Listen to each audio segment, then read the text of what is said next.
X-Ray with Jenny coming soon on Ben TV Sky 182.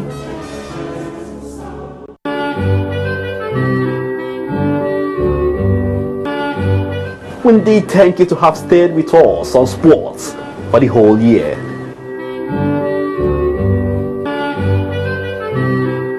We know there have been the sad stories.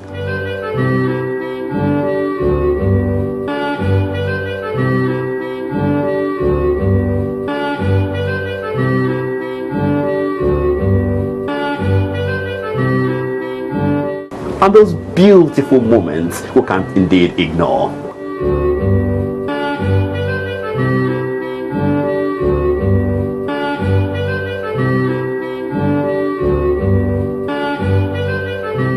Have yourself a Merry Christmas.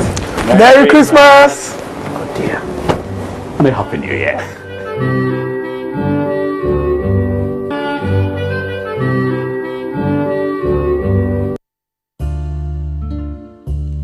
The first time ever I saw your face. Millions of people in the developing world have been blinded by cataract. Too poor to afford treatment, even for their children. Unable to work, they have to depend on others for everything. But the real tragedy is that they're suffering needlessly. A straightforward operation can restore their sight.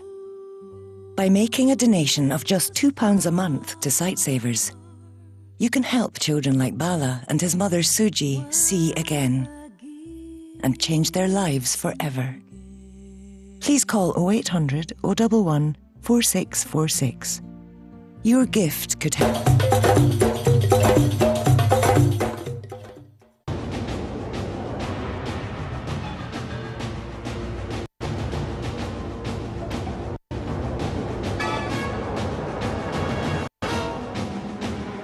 On Ben TV, I've actually been on the channel, yeah. Ben TV!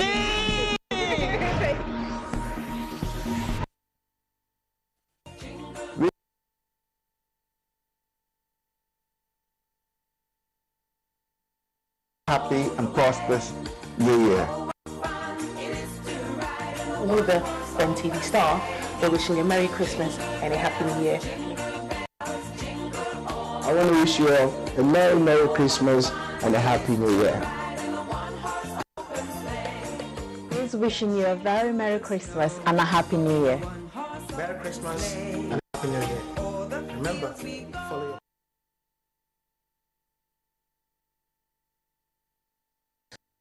coming to you this Monday morning. My name is Tunde Alabi. It's a pleasure having you join us on the program today. This morning on the show, we'll be having 3 different segments. The first segment will be taking a look at issue of violence. What is commonly said is violence against women. Only very few people will admit that indeed there is violence against men. And generally, but unfortunately, erroneously, people have assumed that there is no violence against men. But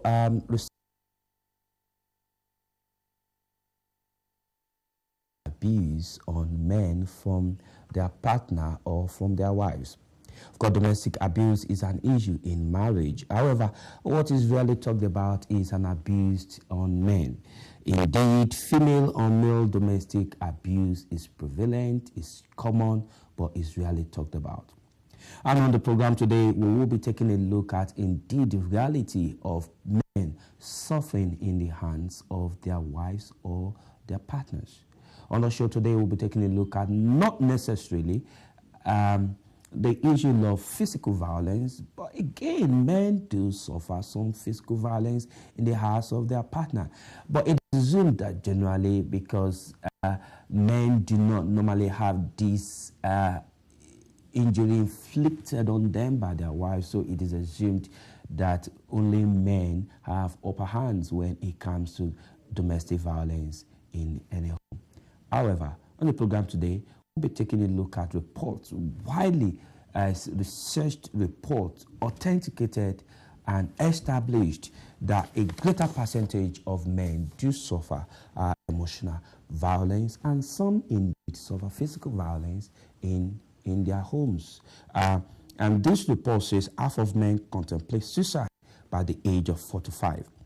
And of course, another report said that male rape victims suffer violence. And that report said only about 25 victims of male rape report the crime to police. And in 2014, only 679,000 sexual assaults were carried out on men in Britain. Only 27,000 of it were reported. And this is why people will assume that men are never raped. And because, especially in our community, the Black Caribbean community, we do not come out to disclose what we go through, even when it comes to medical issue, when it comes to emotional issue, anything around us, men, we have that ego. That ego is in us, especially the Black Caribbean men. We do not open up to talk, and so we do not find this record that could support issues against men. Joining me on the program today is a man who has done extensive research on issue of domestic violence, and we'll be taking a look at the issue of domestic violence in great details. But before I introduce my guest, let's quickly go on this very short break. When we come back from the short break, I'll be introducing my guest. And after this discussion around emotional violence, we're taking on some group of youth who are indeed in a charity organization that is called the Good Samaritans. They are talking about protecting our youth, the Black youth. Thank God we're talking about Black people on the program today. So this youth did release a musical album where they promoted a violence-free life for the Black youth, where they promoted in their musical a knife-free life for the Black youth, where they promoted enough of the killing of the Black youth in our community. So we'll be having them on later on the program. Of course, youth killing, knifing, crime is prevalent mostly among the Black ethnic community. More of this happen in our community than in other community.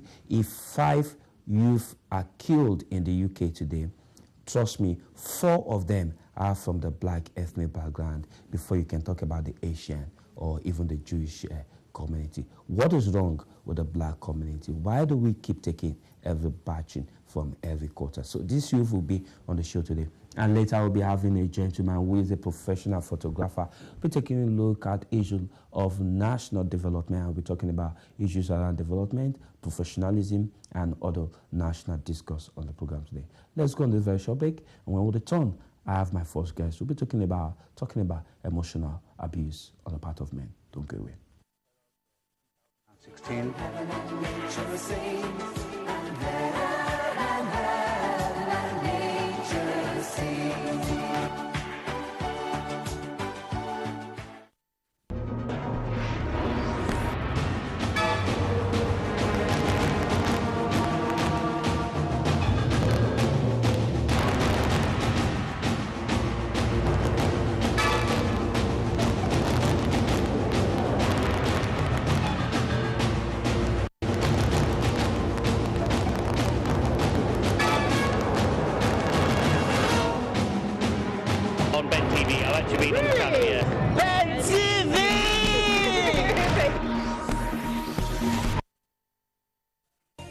Wishing you all a very Merry Christmas and a very happy and prosperous New Year. All the Ben TV staff are wishing you a Merry Christmas and a Happy New Year. I want to wish you all a Merry Christmas and a Happy New Year. Okay, welcome back from that short break. Joining me in the studio today is Matthew Gansallo, who, of course, has had extensive experience in working at different top British museums in the United Kingdom. He is professionally a museologist, but he is an advocate of enough of suffering against the Black men in the UK. Matthew Gansallo, thank you for being part of the program today. Thank you for inviting me. You have done some extensive work on emotional abuse suffered by men. Suffered by men. people really believe that men suffer domestic violence.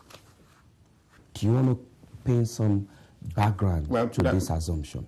Yes, the assumption is that when we look at the mainstream media, for instance, and we look at a lot of the papers, all you ever hear of, or most of what you hear of, is about men ill-treating women, men abusing women through violence or even emotionally. Rarely do we hear about the other side, whereby men are being emotionally abused.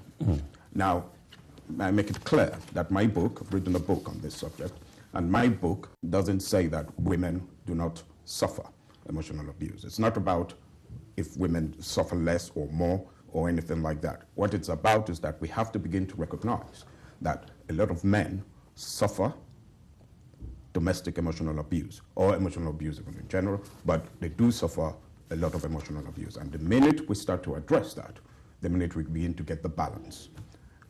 If you want me to continue, you will know that men don't often come out to speak.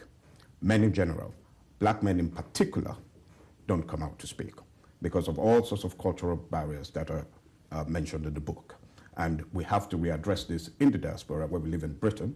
And my book, when I did my research, I found out that there were a lot of men, hundreds of men, who suffer in the hands of their partners, of their wives, severe emotional abuse.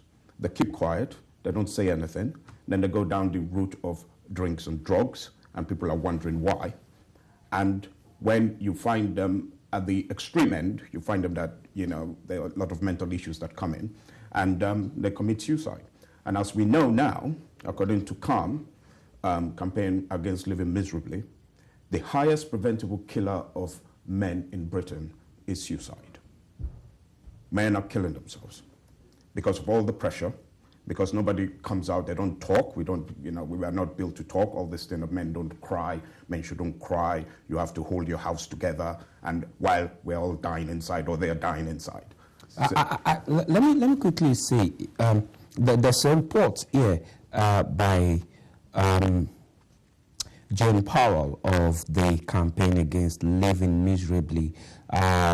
She did say that 6,100 people killed themselves in the UK in 2014, and 76% of them were men.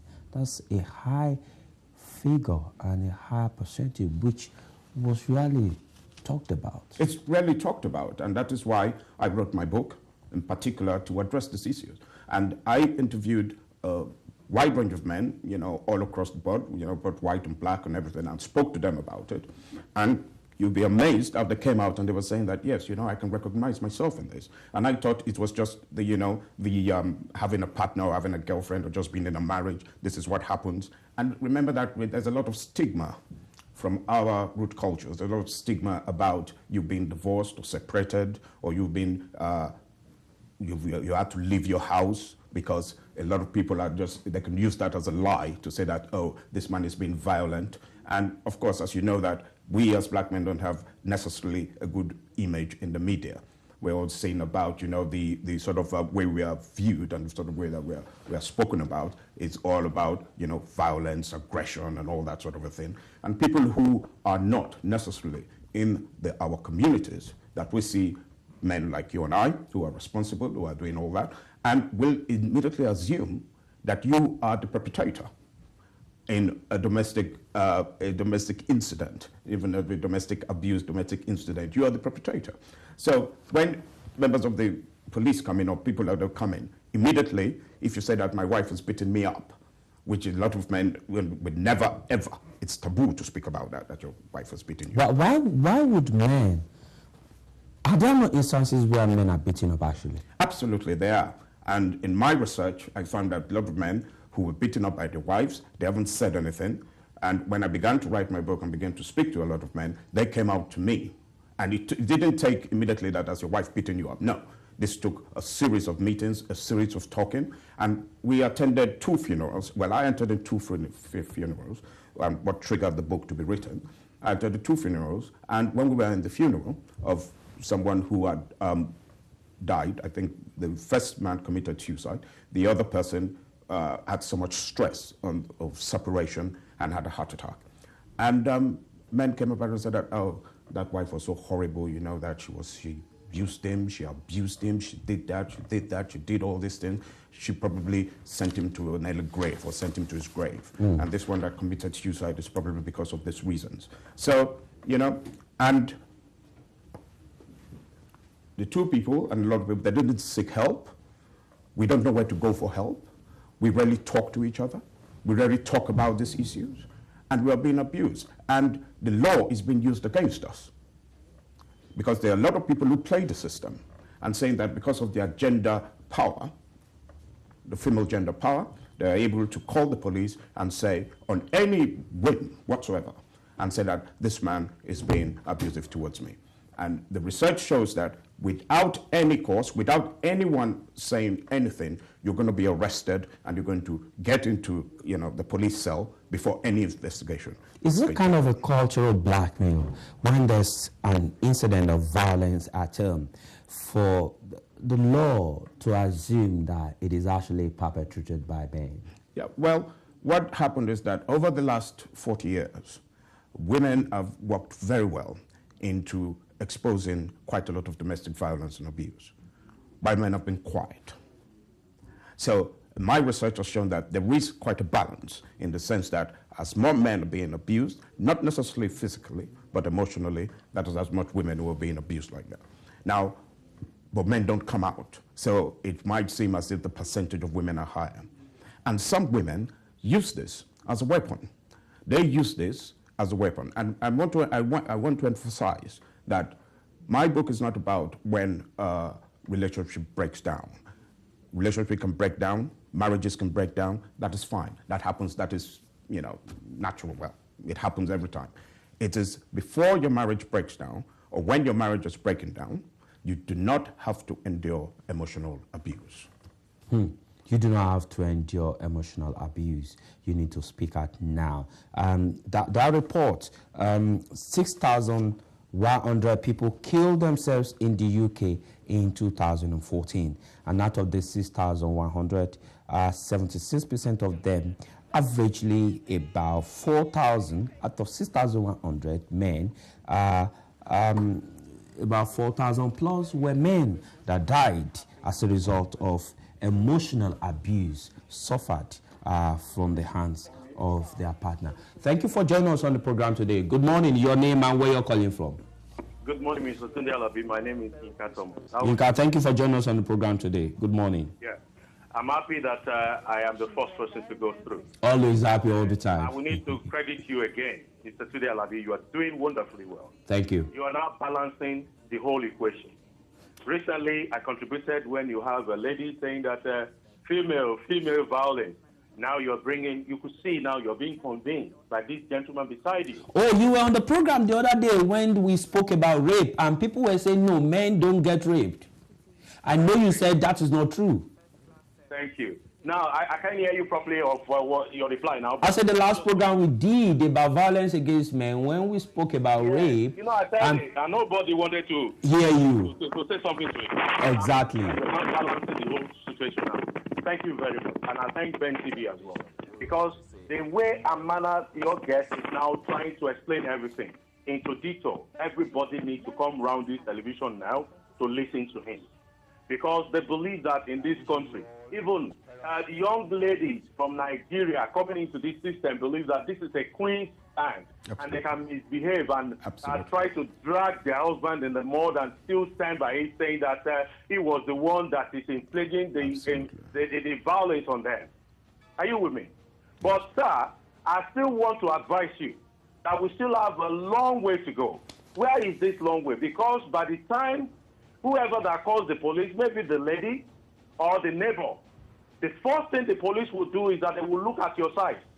If you are like this guest in the studio, what they will do is to dehumanize you and put an handcuff in your hand. Immediately. Without not even listening to something. Without listening. Your own side of the story. Then they will take you to the police station. They will not listen to you at all. All what they will do is they will say that they wanted to separate the two of them, and they will put you straight into jail. Absolutely. Into their cell, which is wrong. This is what we call dehumanizing. They Dehumanizing. will drag you, and by that time, your wife will now see the way and manner they are now maltreating you, and everything will be so wiped out from her face, and she will be starting crying. By the time the prosecuting lawyer said that you are going to court, and they will now be advising your wife, and your wife will say, I don't want to press charges. It started from the house, Absolutely. from inside their bedroom. The point I'm making is this: what can we do as a black minority people in the community to even let our wives, the ladies, to be much, much careful the way and manner they tackle their husband on a simple issue that doesn't go beyond the four walls of their bedroom? Absolutely. But because they are so much with the society outside, and they'll be saying that, no, you cannot take that from your husband. Yeah, you cannot do this with your husband. Fight with him, and then later he will give you a room, and you're going to be in the council house, and you'll be living on your own as a single parent. After that, what will come at the end of your children? What kind of a training do you want to give to your children? I am so blessed, sir, that you are giving us this information about your books and yourself with the experience that you have. But what we want is how the society, the police, the government will be convinced that women do violate their rules and their boundaries to attack their husband. Okay. They have that right, and that is what we wanted to talk about. Thank All right, you. Yinka. Okay, Yinka, thank you so much. Thank you again for being the first to call into the studio this morning. Thank you, Yinka, for your usual patronage to this program and for being television. Let me quickly also read out this report that we have here. This report says that male suicide is tragically the single biggest killer of men under the age of 45 in the UK, and most of it as a result of emotional abuse and stress men suffer. Suicide is the single biggest killer of men. Yes. And it is rising. And stress contributes quite a lot to this suicide. As everybody, let me just speak about the last speaker when he says, what can we do and what can the law do? I am hoping that my book gets into the shelves and onto the desks of the judges and the police station, in everywhere, that when people come, they'll see this book, they would read it beforehand, and to know that the male is not always the perpetrator. Now, suicide is growing. The amount of suicide level of men killing themselves from the last 10 years to now has almost doubled. Now, why is that? There are all sorts of factors that come into that, and that includes the idea that the man is the provider, and with the crisis that we experienced almost 10 years ago, the crisis, the credit crunch. Is this not an African thing too? Very few, I have had a few people that say to me, they would never marry anybody, especially any male, a female woman from Nigeria, especially from Nigeria. I say, look, they are too demanding. They believe it's the responsibility of the man to provide everything, everywhere, all the time. In a chapter of my book, I have what is called Here and There. And Hello? saying that your attitudes, that when you come here, your cultural ramifications, your cultural thinking, all that, when you come here, it has to change because you are in a different place. Okay, let me quickly take this call. Thank you for joining us on the program today. Good morning. Good morning. Your name and where you're calling from? I'm calling from Nottingham. Your name, sir? Yeah, it's a very lively Your name, sir? Addressing this morning. Your name, sir? My name is Paul. Paul from Nottingham. Thank you, Paul. Yeah. Go on, Paul. Okay, this is a very lively program you are doing right now. My name is Paul.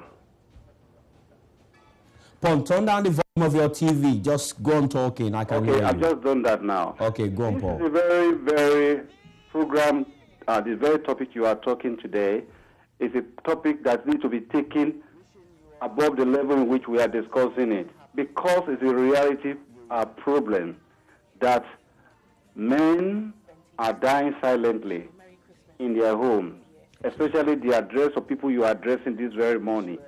And one thing that's a major problem is the idea you have actually mentioned, that our female loved ones, when they come here, they have this illusion of identity.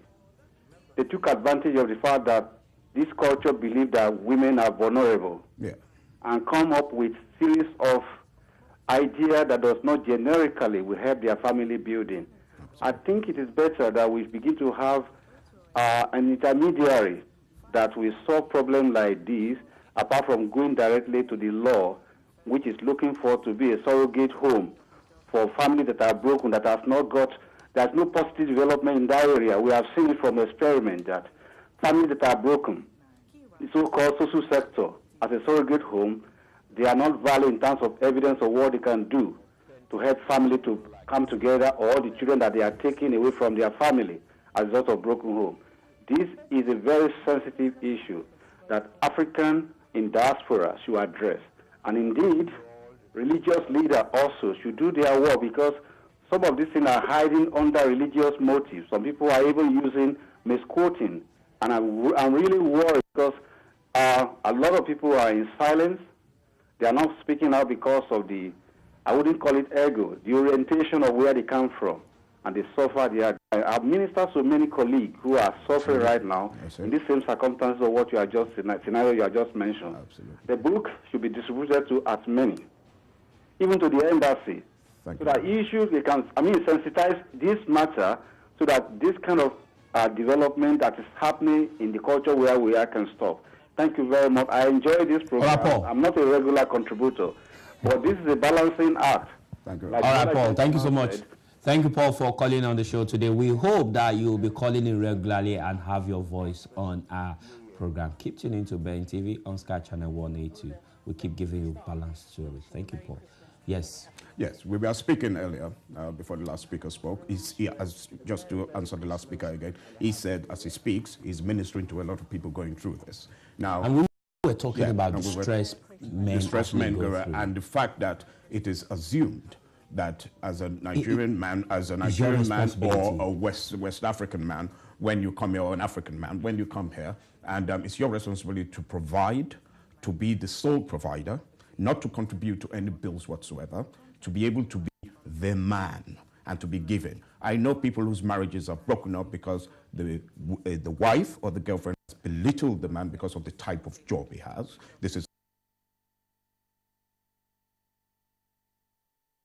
There's a lot of not understanding the cultural barriers that occur here in Britain, as opposed to the sort of cultural thinking in places like Nigeria or West Africa, whereby if you have multiple degrees, you automatically get a good job. Here, as we know, as research has shown, that you can be even more discriminated against because you are overqualified. I know hundreds of men with multiple degrees who are cleaning the floors of superstores as we speak, or who are doing cabin, or who have to go and do something completely different. Now, if it is a situation whereby the Nigerian woman has come over with that sort of orientation and hasn't got any understanding of the way the culture works, and assumes that, oh, because you have two masters, of course you should have a big job, and you should be looking after me, and you should be looking after the children, and all of that. And you get that pressure. And the point was that even if you're trying to explain that, look, it doesn't work like that here, it's not because I am not trying, it's because, there are all sorts of barriers and all sorts of cultural understanding and all sorts of discrimination, institutionalized everything, puts it against the black man. But if they don't understand that, they don't give you that support. How many of these issues do we have amongst other ethnic communities? Say like the Jewish community or the Asian community? I did my research on men in general. Then I did my research again. Part of the research was looking at BME men, black men from Afro-Caribbean and African communities. And the thinking and the illustration is completely different. The highest remark of I'm meant to be the sole provider, and I want to be the sole provider, comes from our communities, we African-Caribbean men. Okay, all right, I've got this call. Let me quickly take this call. Thank you for being part of the program today. Thank you for joining us. Your name and where you're calling from?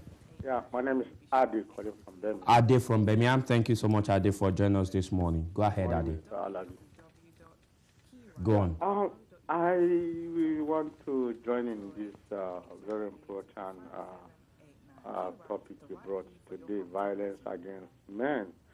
Well, it's just that men cannot come out and Why would men not come out? When the slightest thing you do against a woman, she's out there screaming her heads off. Why would men not also scream their heads off? Yeah, well, this is women environment you are in. Is it about women environment or cultural orientation? It's cultural. And yeah, that is it. We need orientation like what you are doing today. That's a fantastic job. You see, with my experience, I've seen, I observed that a lot of men have been abused by women. And the funny thing is that men are so they are shy. It is very difficult. Is it about being shy or ego? It's not about being shy. It's not about even being an ego. I'm sorry to cut. It's not about being shy. It's not about being an ego. Still. So you feel if you meet those kind of men today, you almost bring out tears. You see, I'm privileged to meet at least few that have gone through this, and I've tried my best to even advise some. There's one that is a good friend of mine, was in Europe, in Belgium, precisely, and his wife, we beat him. When she beat him, then the wife would call out her friend that she had beaten him. Then she would then tell my friend to apologize to her friend. And then he would say, why will you be apologizing to your friend? You told your friend, you assault me, we call it beat, assault me, then you are telling me to... You see, when the guy narrated the story, and the guy was reluctant to leave this... Why is the guy still in that relationship? It's because of their 3 kids.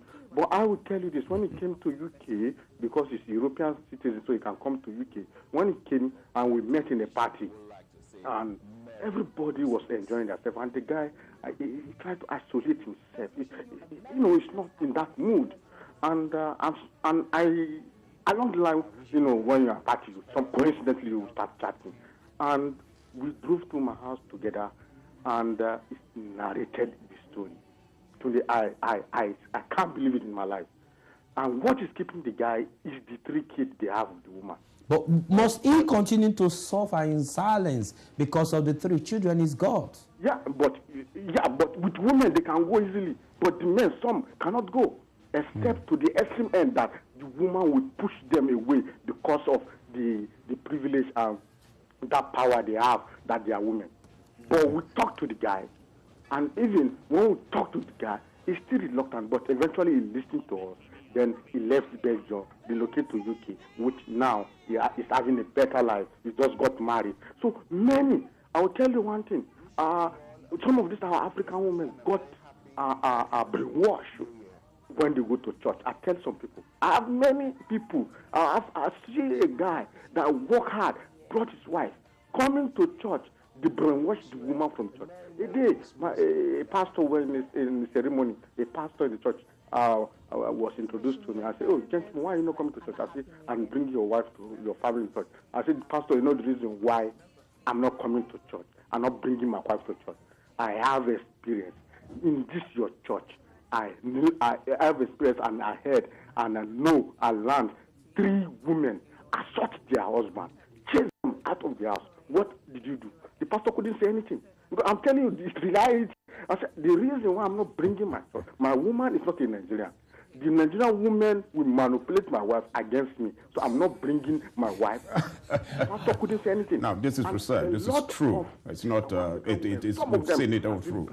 In the worship, the so-called worship. Okay, Ade, thank you so much. I'm being given signal to let you go. Thank you so much, Ade.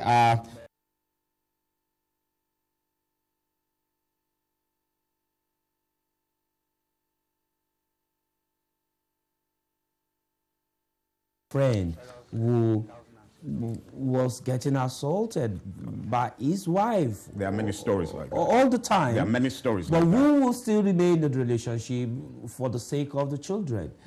Thank you for adding flesh to our program this morning by that real life story. If somebody is not believing us, at least somebody will believe that your real life story on the show today. All right, let's quickly go on this very short break. I still have my guests in the studio. When we come back, we'll talk more about violence against men, especially with reference to the BMA community. We'll be back after the short break. Don't go away. I'll let you be on the channel, yeah. Ben TV!